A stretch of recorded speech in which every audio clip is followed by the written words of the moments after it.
and welcome to the ARCA Racing Podcast. I'm your host, Colby Evans, aka Start and Park Car here, and we got a fun podcast for y'all today. We're talking about arguably three of the most different racetracks when it comes to the ARCA series. We are reviewing this past weekend's road course event at Watkins Glen, and then the West Series short track race at Tri-City, and then this weekend's main series event at the Springfield dirt track. So three completely different tracks to talk about, two fun races to talk about with two great winners, and then of course previewing this weekend's dirt race, which will we see a surprise winner in that one? We'll talk about it. So welcome to the show, everyone. I'm going to go through my intro, go through the beginning of every single ARCA Menard Series podcast, and then we will jump right into the review portion. So you guys know the drill. Follow me on social media, Start and Park Car on Twitter. For all news, notes, and tweets and crap. We're less than 100 followers away from 1,000, so if you guys could go support me there, it'd be much appreciated. Like and subscribe to the channel. Turn on the bell for notifications. You guys never miss a podcast when I go live. We are less than 40 away from 2,600, so that is the next goal that we are trying to get to. And of course, super chats are open if you'd like to support the show financially. You don't have to send in a super chat, but it would be much appreciated. And then, of course, check out the Racing Experts for all NASCAR media-related content, the official media platform of this podcast. So I don't have a lot of time tonight, so apologies if I kind of skim through these race reviews and previews. I'm a little busy, but I wanted to squeeze in a podcast for you guys this week, just because it's part of the weekly trend, and I like to keep it going. So Watkins Glen International, my personal favorite road course on the ARCA Menard platform, just in general. I guess I should say the one road course that NASCAR runs on the ARCA Menard Series platform as well. I would probably say the only one that's behind it is Road Atlanta, and unfortunately neither ARCA nor NASCAR runs Road Atlanta, so I can't really put it on the list. But in terms of NASCAR road courses that they run on, Watkins has always been a personal favorite of mine. I don't know why. It just, for how fast it is, the inner loop, just the series of 90-degree turns. I don't know why. I love that track so much. So I always look forward to Watkins Glen weekend. And I was happy to see the ARCA Menard Series get a good car count. It was kind of up and down the last few years. It is down from last year, I believe. So we still had 27 cars. I knew we were going to have a few start and parks in it. I knew we would have at least two, but still a decent amount of cars that were going to attempt the full race. We did have some oddball entries, having it be a road course event. The 77 of Tristan McKee, who had just turned 15, so if you feel old, I made my debut at 24, and this kid made his debut at 15. So, Chris Wright was in the 15 again. Glenn Reen was in a second class motorsports car. Nemco was back with Ryan Gemmel in the 29. Alon Day was back with Venturini. Trent Curtis was making his debut. Casey Carden, the road ringer, he was back with Club. Chris Worth, a New York native, usually runs this race. Matt Wilson, he was returning to the ARCA Menard Series. Ed Pompa, Shane Backus was making his debut, and Corey Aiken as well making his return. So a lot of different faces joining the more familiar faces of the ARCA Menard Series platform at Watkins Glen. Was kind of sad to see no Dr. Ed Bull, usually runs Watkins Glen, but he's been kind of run on the vintage circuits. Was hoping he would show up, and no Jeff Anton. So I was kind of hoping we'd see the quarter panel number car, make another return, but he did not show as well. But still, like I said, very solid field size. 25 cars looked like they were going to be going the distance. Right out of the gate, though, and I picked it on last week's show, I just went out of the gate, went with Brent Cruz, just because he has the road racing experience. He's a road race ace in the Trans Am circuit. And obviously, he's in, without a doubt, the best prepared ARCA car, even in terms of road course. I think that's where the 18 really has that advantage. It's just their road course program is obviously going to be a step up, even above the 28 car. And we'll talk about the 28 in a second. It was a long day for our points leader. So we'll kind of, like I said, skim through here because I don't have too much time for y'all tonight. But like I said, I wanted to squeeze a podcast in for you guys. So the one and only practice, unshockingly, Brent Cruz was quickest by actually 0.7 of a second. And it's just, we knew that. We knew that coming in, that without a doubt, Brent Cruz was probably going to be the car to beat. That's why I picked him. That's why I just went out and picked him last week. I'm like, I don't think there's anybody that's really going to be able to go up there and just flat out beat him on pace. Unless he has a mechanical problem or wrecks out, I don't see anybody beating him. I literally said that on last week's show. And sure enough, well, we'll get to the race result later, but if you watch the race, you know what happened. Tristan McKee, though, even though it is a Spire Motorsports car, so you know it's well prepped, you know it's got a good motor, a good Ilmore in it, and it's well prepped. Still, second place right out of the gate on the practice sheets, pretty impressive. Lawless Allen and Alonde, also road racers. So that's not surprising to see them in the top 5. Tyler Reif, though, 5th. That was pretty impressive. Brendan Butterbean Queen, he has not really been on many road courses, neither has LeVar Scott, so, it was not really shocking that they were in the lower half of the top 10. Like I said, 26 of the 27 cars made a lap. The 34 seemed to have trouble all weekend. I don't recall him making a practice lap. I don't even recall him making a qualifying lap. And he only ran 2 laps in the race itself. So, the 34 does not show up to start and park. So, it had to have been a real problem with the Corey Aiken, Austin Vaughn operation. Which sucks, because they had a decent run at Lime Rock. Qualifying again, more of the same. Brent Cruz beat the field by half a second. So, I mean, it just goes to show you, man, number one, how good of a road racer he is, and number two, how good that car is prepped. Alonde was second, Lawless Allen third, Tristan McKee still in the top 5, and then, of course, Tyler Reif in 5th. 25 of the 27 cars took a qualifying lap. Like I said, the 34 did not, and neither did the 97 of Jason Kitzmiller. Shout out to Club Racing. It's a miracle, that they're able to continue their full-time ARCA tenure. I think it's even more of a miracle that they were able to bring 2 cars. Shout out to the Alex Club operation, and shout out to everyone else in the community, from Cup drivers like Ty Gibbs and Corey LaJoy, to other fellow ARCA teams and Cup teams and, people kicking in parts and money. I mean, it really goes to show you how much of a family and how much people can really support your average blue-collar racer because, Alex, whether you like him or you don't, Alex really is about as blue-collar as you can get. He really can. So, nice to see the racing family come together, and Alex was able to bring both cars. In fact, he was actually driving that exact same car that flipped in that crash, in the ride-home crash. So, kind of a miracle that car was able to return. Real testament to ratchet straps, number 1, and 5-star bodies for being tough as nails. So, yeah, real shout-out there. Wanted to just give that a shout before we started the race. Did not like, this is not really a knack on the series, but the new restart zone that apparently drivers wanted at Watkins Glen, I don't like it. From the Cup race to the Xfinity race, truck race, and the ARCA race, did not like this new restart zone. I really hope it goes back to it, the normal restart zone next year, but I doubt that'll happen. So, that sucks. But I just wanted to get that complaint out of the way. We start the race. Unshockingly, the 18 gets a massive jump, and right out of the gate, we have mechanical problems for our leaders. It just began a string of luck for our leaders. The 28 of Brendan Butterbean Queen appears the car. He got stuck in gear. Now, if I had to guess, probably stuck in second. We don't know exactly what gear he got stuck in, but I'm going to guess second gear.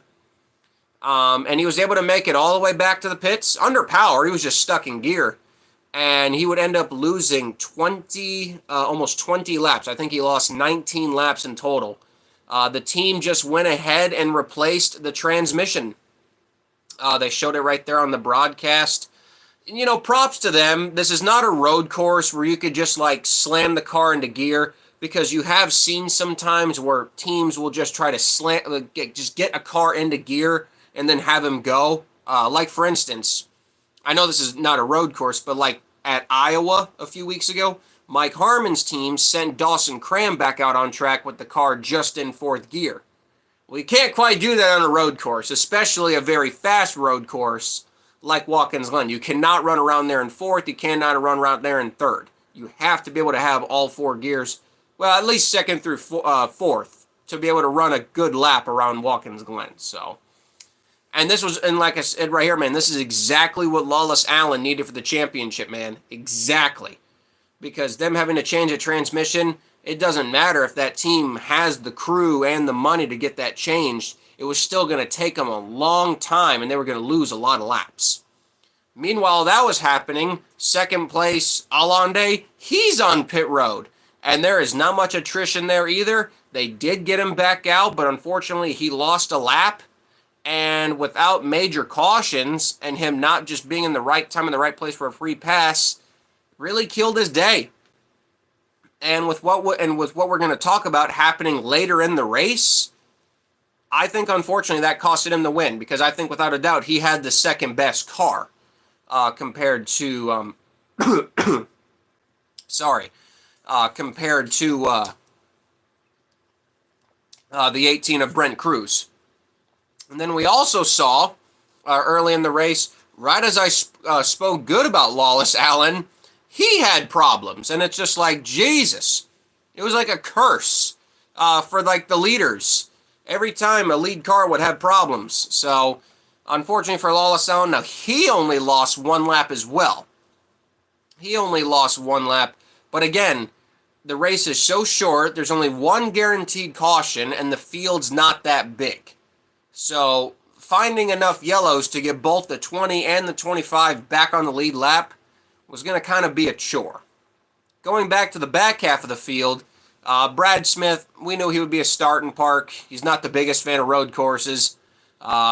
We knew the 9 of Trevor Ward would also be a start and park. Corey Aiken was not a start and park, but he only ran 2 laps, just mechanical problems the whole weekend. And I really hate it for him because they were excited about this race. And then, like I said, Ed Pompa, he was in and out of the pits with mechanical problems. Brayton Laster was struggling with overheating issues.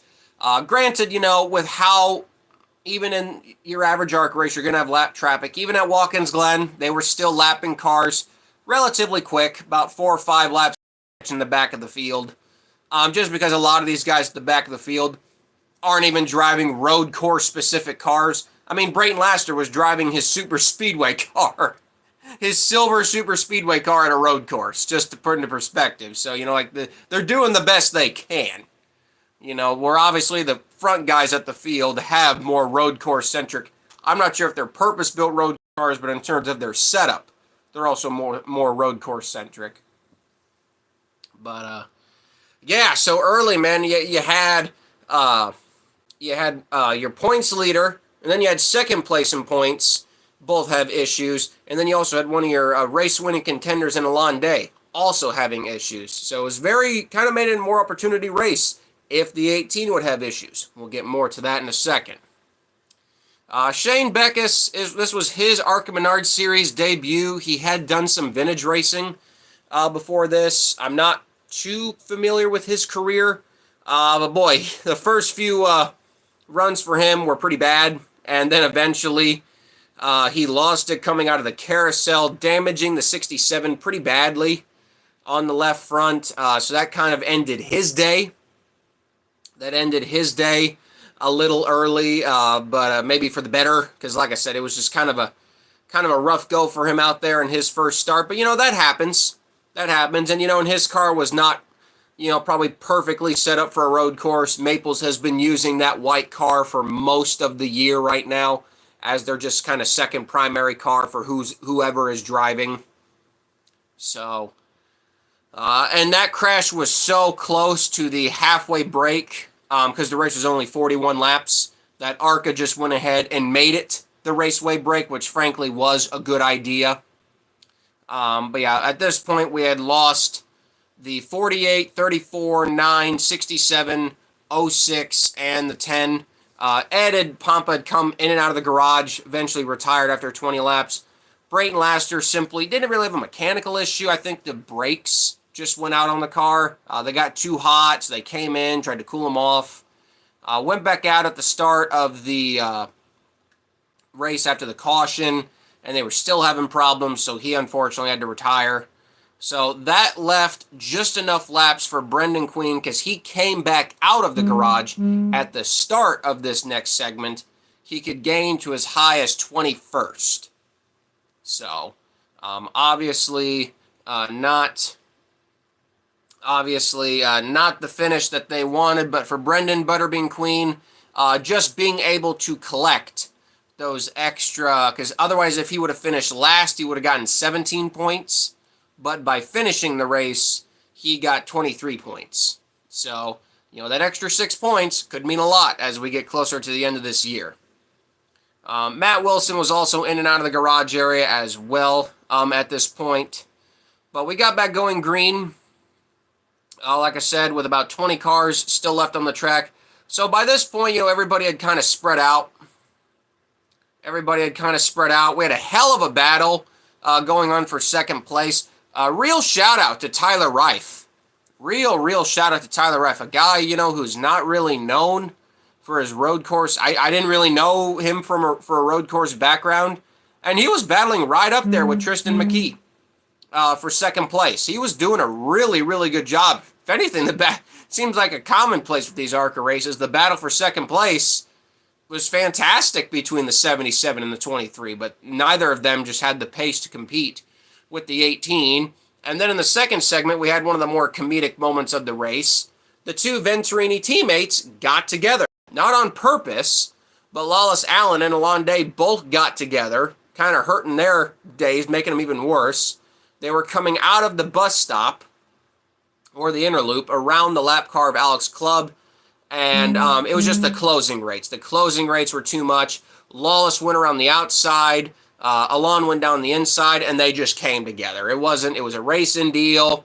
Imagine, I bet the Venturini operation was not too happy about that, because that is their guy who's going after the championship in their last year, and they're trying to make up as much ground as possible on their competitor who had mechanical problems and is now multiple laps down.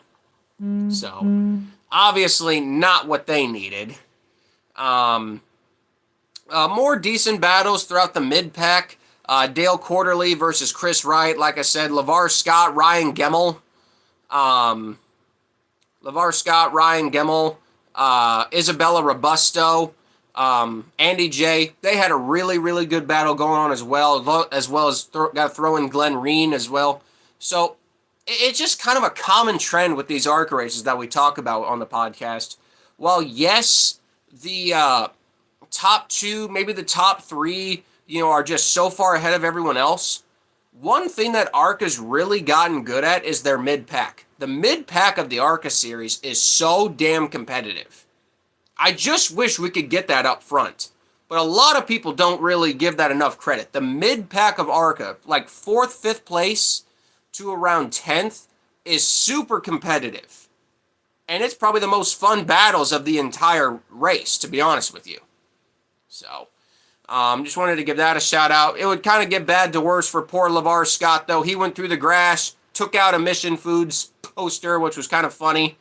But he would limp the car back to the pits, unfortunately. Would lose a lap, so that kind of ended his day and relegated him to only a 10th place finish. There were some other guys who were running the whole race that had mechanical problems. Michael Maples, he was in and out of the garage. Chris Worth had a mechanical issue that took him out of the day. Thad Moffitt, honestly, I'll be honest with you, I kind of forgot he was even in the race half the time. It was kind of weird seeing him not in a 46. This was actually the first time that Thad Moffitt had ever driven an ARCA car that was not the number 46. So definitely a little weird seeing him in the 70. I'm not, like I said, I honestly forgot. I forgot he was even in the race. Just to be honest with you. But yeah, people like Casey Carden, who drove my car from Iowa, he did a great job for what that car was capable of in its motor. He did a really good job. Trent Curtis in his debut for Hillenburg, he did a good job, showed good pace. And like I said, this was Brent Cruz's race to lose. Absolutely his race to lose. until we had a caution with just 7 laps to go. And this was a big one. I did feel like they took a lot of laps to get it cleaned up, but Jason Kitzmiller stuffed it into the turn, just after turn 1 barrier, pretty heavily. And so his day was done. For some reason, this took 6 caution laps. I'm not really sure why it took so many caution laps to clean this up. It's not like there was debris everywhere. But unfortunately, during this caution period, it was known that the 18 was having voltage problems. And I'm like, are you serious? Is this really how he loses? Because you haven't heard me talk about Brent Cruz, because he was just pulling monster gaps. I mean, nobody was competing with him. This was his race to lose. He had the best car, huge lead by far. And so, you know, we're hearing about it, and then all of a sudden TV shows it. They zoom in on the field. Where's the 18 car? And he rolls to a stop. And how frustrating does that have to be, man? You're in the best car. Nobody can challenge you. You're doing good on restarts, and the 18 just rolls to a stop. They get pushed back to his box. They do some. I don't know if they changed batteries. That'd be like a record battery change. But either way, they got the car fired up due to not maintaining pace. He had to go to the tail end of just the lead lap. As far as I think he had to go, I don't know if he had to go to the tail end of the longest line or the lead lap. But yeah, and you're not going to make that up in 1 lap. Not at Watkins Glen. So now we had the opportunity of the century for everybody behind him. This put Tristan McKee to 2nd place. Tristan McKee up to 1st place, and then Tyler Reif to 3rd place up to 2nd. And this, I'm not going to deny, is where this new restart zone is so stupid. And I don't blame this fully on them. This is also in part of Tristan McKee and Tyler Reif being young and dumb. But I get it, you want to get the launch. But you guys saw the start too. The 77 and 23, they don't even brake. They are full throttle off this corner, and both of them absolutely slam into the wall. They literally destroyed the left side of their cars on the restart. Absolutely slammed each other into the wall. Not each other, they just ran themselves into the wall. It was so funny. So the 77 is just smoking like crazy.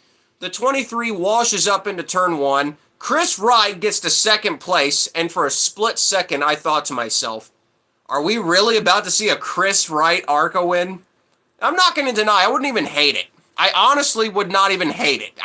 I know Chris and I have had our differences, but it's like if the guy could actually get a win, you know what? Good for him. But Tristan McKee, he ran a clean lap. You could tell Chris was driving really hard to try to get to him.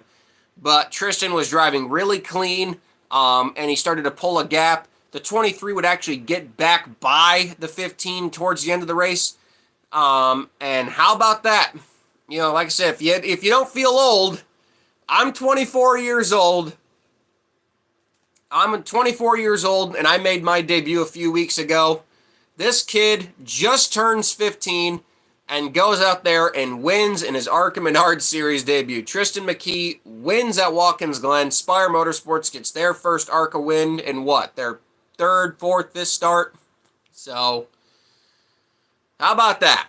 You know, if you feel old, it's okay. I feel old too.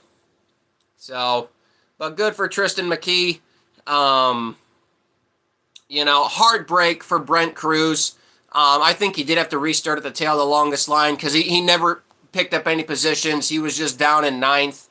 And that sucks. I mean, he had the car. He had the race won.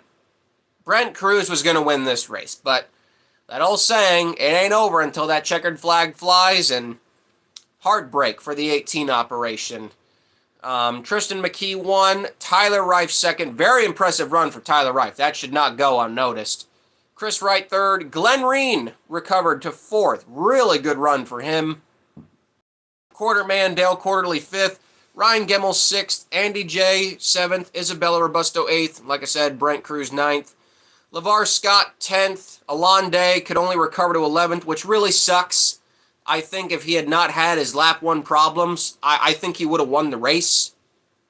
Lawless Allen could only unfortunately get to 12th. A real missed opportunity for him for sure. Because I don't know if he's going to have many opportunities like this to close on the 28th.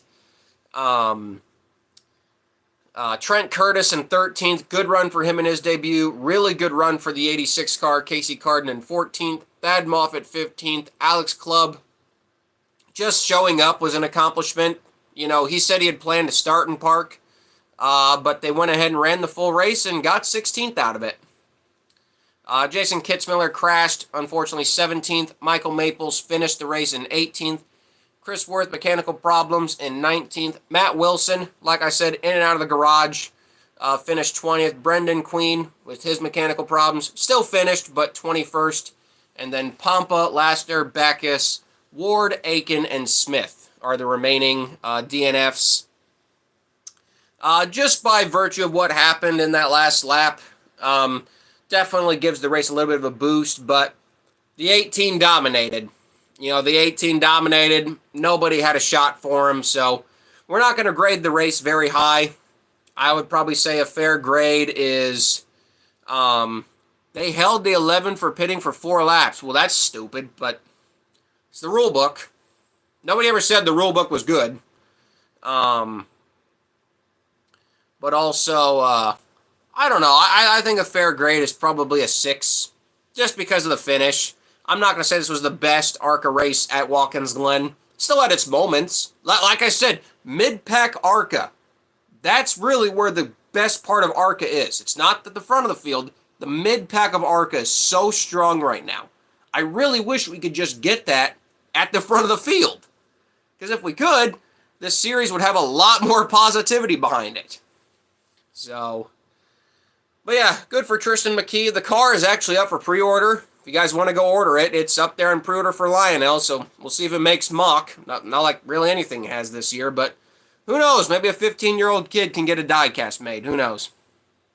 So, but yeah, lots of good underdog stories in the top 5 and top 10. Said, okay race, not the best ARCA race at Watkins Glen, but I wouldn't call it bad. That last lap with those 2 young kids driving their hearts out just makes you feel good. So, the point standings coming out of this race, like I said, unfortunately, Lawless Allen could not take advantage in the way he could have. Still 24 points behind Butterbean Queen. LeVar Scott being 35 points out. It's going to take a miracle for him to catch up. I hope he can, but I just don't know if LeVar will be able to catch up that much. Kitzmiller, Robusto, they're way too far behind. Same with Clubb and Maples and Laster. Like I said, they're just too far behind at this point. And those are the remaining full-timers right now. Those are the remaining full-time drivers right now. This did affect the Owners' Championship as well, with both cars having problems. The Mark Webb 28 car is still ahead. In fact, they are tied. We have a tiebreaker right now for the ARCA Menard Series Owners' Championship. And, you know, in the ARCA Menard Series, that's really where the money is. The Drivers' Championship really doesn't pay out. I don't know if it pays out anything. The Championship is really where the money comes from in the ARCA Menard Series. So, like I said, pretty good Owners' Championship battle right now. That one's probably going to come down to the wire. You know, as much as Butterbean Queen wants to win the Drivers' Championship, you know Mark Webb and the Pinnacle Racing Group want that Owners' Championship money. Whereas Joe Gibbs, that's what they race for every year. They don't race for Drivers' Championship. They race for Owners' Championships because that's what brings in the money. So, like I said, so that's your Owners and Drivers' Championship battle. We will now we will get back to the main division, but real quick, we have to talk about the ARCA Menard Series West Division. That's right, the West Series was at Tri-City. One of the more interesting tracks on the schedule. It is in the shape of a triangle. It is one of the more unique short tracks that is on the schedule. And, you know, the problem is that we've seen with the ARCA Menard Series this season, sadly, is it's car counts.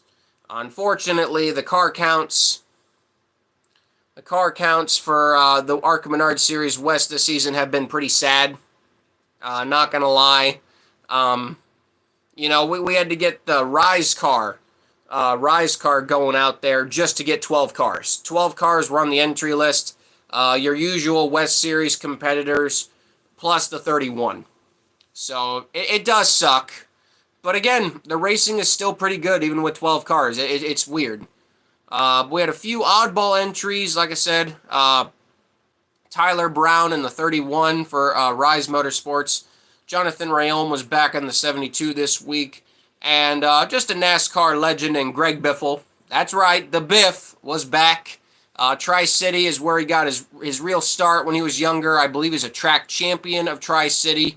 And he was back for a second try again to win in the Sigma Performance 23 car. So a dual weekend for the Sigma operation in Watkins Glen and Tri-City. So he's definitely the favorite coming in. I picked Kyle Keller just because I want this Jan's Towing team to finally win something. They've been on the cusp for so long now. Like I said, with 12 cars, though, not much really does happen because they get kind of spread out. Greg Biffle was fastest in practice. Like I said, you knew that he was going to be hard to beat. Jake Bowman won the pole. Greg Biffle was second. Keenely was third. Tanner Wright fourth. Huddleston fifth. Kind of surprised Kyle Keller back in seventh place. But again, you talk about the parity. Brent Cruz won the pole by half a second at Watkins Glen, while the top 8 cars were separated by 0.4 of a second in the West race. And I get it. That's the difference between a road course and a short track. I get it, but still. The parity in the West Series compared to the main division is just so weird. How much closer the West Series field is every race. So. But yeah, so we get to the race. Like I said, Kyle Keller, Jake Bowman, he got the early jump on Greg Biffle. Did get the early jump on Greg Biffle. Sorry, I'm trying to find the right notes here. But yeah, he gets the jump on Greg Biffle. He led the first 18 laps. Then we had our first caution, the 5 of Eric Johnson Jr. He went for a spin. They get back going green. Restart. Greg Biffle gets the lead, and he doesn't really check out, just pulls to a decent gap. And it looks like, honestly, that the Biff, even at his age, he's in his, mid to late 50s, but he clearly showing he's still got it behind the wheel. He led 71 laps straight from lap 19 to lap 89. We did have a few debris cautions. Then we had our scheduled break, and it's almost like, they didn't maybe make the necessary changes that they should have with their car. Because right after the scheduled break, it's like the 19 team turned it up a bit. And Jake Bowman passed Greg Biffle almost immediately after the scheduled break caution had come out. Or had finished, Only 9 laps after they went back going green did he pass him. And it's not like Greg's car was fading. He was still kind of in second and third place. Kyle Keller had made his way through the field up to second and third. Him and Greg were kind of trading positions back and forth. But this was Bowman's race. He wasn't leading by a huge margin, but they weren't catching him. He had the race locked up. And then we had the weird moment with 10 to go. We had the really weird moment with 10 laps to go where you could probably just say it was due to the closing rates. Jonathan Rayom in the Strike Mamba car, obviously, again, off the pace compared to what the 19 is running. And you could just say the closing rates were a little too much. And the 19 ends up turning the 72 in turn 1. One of the more weirder accidents I've seen. I don't think it was really anybody's fault. It was just a racing deal. But either way, Jake Bowman kind of screws himself here because he had the race locked up. Kyle Keller was not going to catch him. Neither was the Biff. But nonetheless, we have this caution. So we're going to rack them up again. We came to green with 6 laps to go. And man, you could just see the 71 was driving it so damn hard on this restart. And I didn't think he was going to get clear of the 19 for a second there, man. The 19 has good fire-off speed. But to my shocker, the 71 cleared him. And not only did he clear him, he gapped him to the point where Bowman could not get to his bumper. And I'm like, okay, are we going to get another caution? Laps are clicking by here. Laps are clicking by. 23 can't do anything. Robbie Keenely, 71's teammate, everyone's just kind of stuck in their positions, even though we had just gone back to green. And we take the white flag, and I'm like, holy crap. Is he going to do it? Then one more time around, and by golly, they finally did it. Jan's Towing Racing, Kyle Keller, they finally get their first win. And, to see Jan, he's built this team from the ground up only a few years ago, with Nick Janitis. That's how this operation started only a few years ago, and look where we are now. So for them to get their first win, even if it's, they didn't exactly have the best car in the field, the win's a win. It counts, brother. And so I'm really happy for them. Again, heartbreak for Jake Bowman. It's just kind of been the common theme this season. The 19 has been without a doubt one of the better cars in the field, but they just haven't had a lot of luck. Greg Biffle third. Like I said, I think it was just a case of they didn't adjust the car properly after the first stage or the first caution break. And so that kind of bit him in the second half. Robbie Keenely, fourth. Quiet night for Trevor Huddleston. He started fifth and finished fifth. Didn't really climb any higher, didn't really climb any lower. He was just kind of there. Quiet night for Tanner Reif as well. Definitely not what he needed for the championship. Sixth. Eric Johnson Jr. in seventh. Todd Souza, he's just kind of there. Started eighth, finished eighth. Tyler Brown, kind of them. Blake Lothian, David Smith, Jonathan Rayom. Kind of where all you expected them to run is where they ran.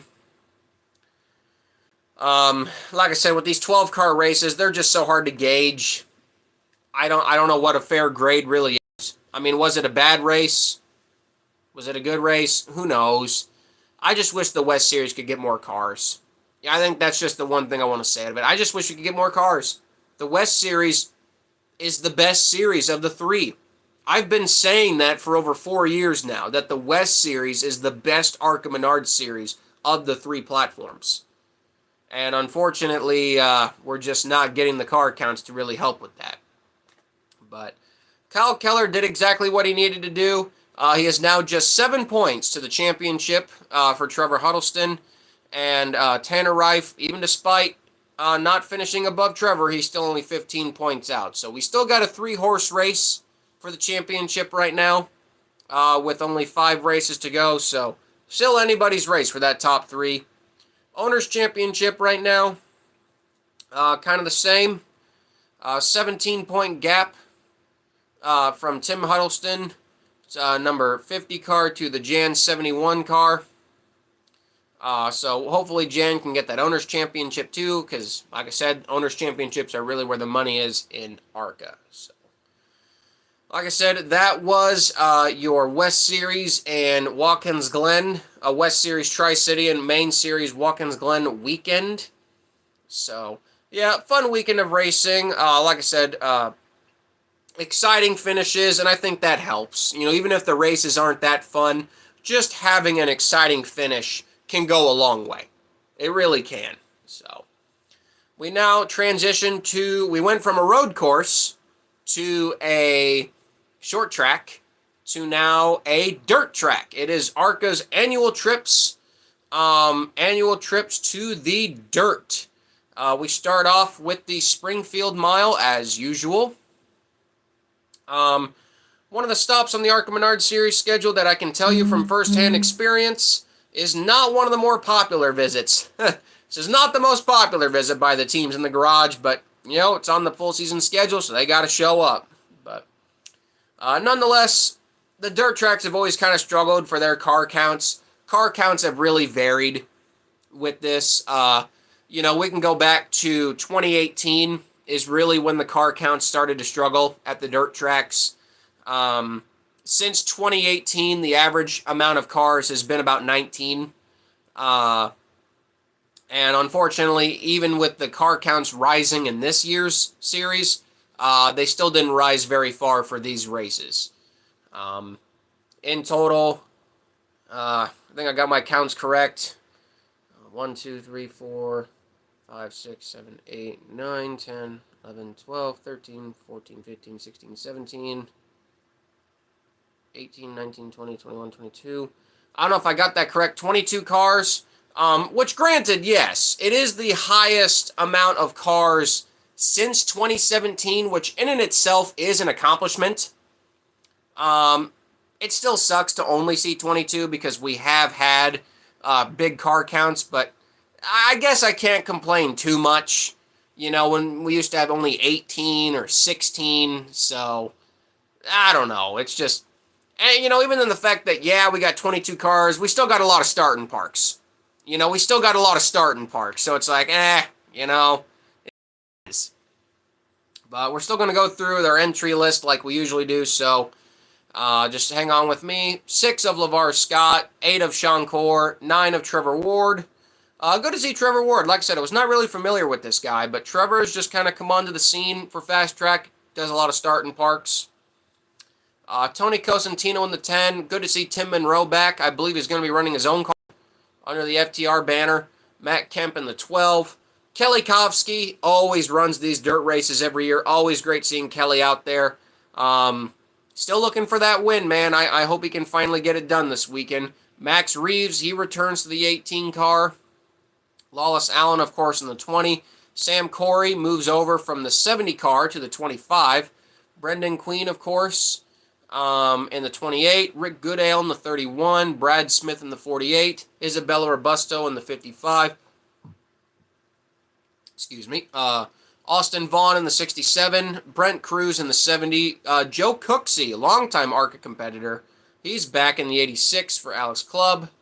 Jason Kitzmiller in the 97. Mike Basham returns to the Dale Shear car for this race. Michael Maples in the 99. Alex Clubb in the 03 and the 06 of Brayton Laster. You know, I know they're shut down, but honestly, it just doesn't feel right, you know, having an ARCA dirt race without the Bill Hendren car and the 24 of Ryan Ungzinger. I miss them. I miss them a lot. It doesn't feel right. And I'm glad that they were able to win a race before a few races. I don't know if they won 1 or 2 before they shut down, but just nice that they finally got themselves a win before they shut down. But it just doesn't feel the same without them there. And yeah, they're pointing out in the chat, the Kimmels are not here as well. So, like I said, 22 cars, still decent. The amount of starting parks we're going to have, Brad's probably going to park it early. Trevor Ward's probably going to park it. Don't know if Cosentino's going to run the whole race. That's maybe a hit or miss. Probably going to see Matt Kemp park it. He's done a lot of them this year. So maybe 4 or 5 starting parks. So out of that, probably 17 cars running the distance, which, you know, that's still pretty decent considering we used to have 16-car fields. So I'm just going to come out and say it. I think it's just going to be an absolute slaughter by Brent Cruz. I mean, I don't know what else you guys want me to say. I think it's just going to be an absolute slaughter by Brent Cruz. You know, he won this race back in 2023. I believe he won DuQuoin last year. We know he's a beast on the dirt. And I think he just destroys him this year. So I'm not expecting much of a compete for the lead. My underdog will always be Kelly Kovsky because I just want Kelly to win the race. I really do. But I don't see anybody beating Brent Cruz. You know, Lawless Allen, I mean, the only dirt experience I think he's got is the dirt truck races. Max Reeves, I don't know if he's ever ran dirt. Brendan Queen, I think, you know, he's actually ran some dirt races, dirt late models and modifieds, so he's done some dirt. You know, Alex Clubb, this is one of his opportunity races because he's done dirt. Brayton Laster, I'm kind of see what the Peterson car runs on dirt. But, And Joe Cooksey. Joe Cooksey's run a lot of dirt, too. Even with the underpowered 86 car, we'll see what he can do with it. So, and yeah, it should be noted that Truck Series regular Grant Enfinger will actually be the crew chief on the 16 car. That is the Allgaier Motorsports car. Even though the car owner does say Kelly Kofsky, Mike Allgaier and Justin Allgaier, they used to run the number 6 team many, many years ago in the ARCA Menard Series, and for Justin too. They are the majority owners of that car. Kelly just has a big part in it. But yeah, I'm just going with Brent Cruz. I don't think anybody's going to beat him. I really don't. But we'll see. These dirt races are very open-ended. Very open-ended, so we'll see how it turns out. And, we saw Watkins Glen. The best car doesn't always win, so we'll see how it comes. So, oh, and by the way, you guys remember the lizard car from Garrett Smithley at Watkins Glen? Well, apparently the lizard meme returns. Alex Club's running the lizard scheme again. I don't know where this lizard came from, but now we're probably going to see him on a car every week. So hopefully you guys like lizards, because we're probably going to be seeing a lot more of that. So, but anyway, guys, that is this weekend. Now, this is one of the rare times where an ARCA Menard Series race. Hang on, I'm trying to find the schedule. Event schedule. Hang on, guys. I'm just trying to find this damn schedule. Here it is. Now, this is one of the rare times where an ARCA race will be ran on a Sunday. Yes, this race will be ran on a Sunday, not a Friday, not a Saturday, but a Sunday. It is coinciding with the state fair that is going on right now, so be a lot of people there, and a lot of local races. The sportman cars will also be there as well. So, yeah, the race is at 1 p.m. 1 p.m. Central Time on FS1. So, like I said, if you're not doing anything on Sunday, because the Cup race is Saturday night. Cup race is on the Saturday night, so we will not have really anything to deal with on Sunday. So, yeah, so that'll be nice. Like I said, so hopefully means we can get some decent TV ratings too. So, well, that just about wraps it up for tonight, guys. I mean, I said I wasn't going to be here for a long time, and yet I was still here for 48 minutes. So, you guys are stuck with me. So, but anyway, guys, thanks for tuning in to tonight's podcast. Sorry if I wasn't the most energetic tonight. Just been really tired, really stressed, trying to get my car ready for Charlotte on October for the HSR Vintage Race and all that. So, like I said, life's been very stressful, but that's the life of a racer, I guess. So, anyway, so long, everyone. Thanks for tuning into the podcast tonight. Go check out my Twitter. Go check out my YouTube and all the other crap that you guys know me on. So, give you all the goodbye salute. Again, see you all next time on the ARCA Menard Series podcast. And I'm Colby Evans, signing off. Like I said, bye-bye.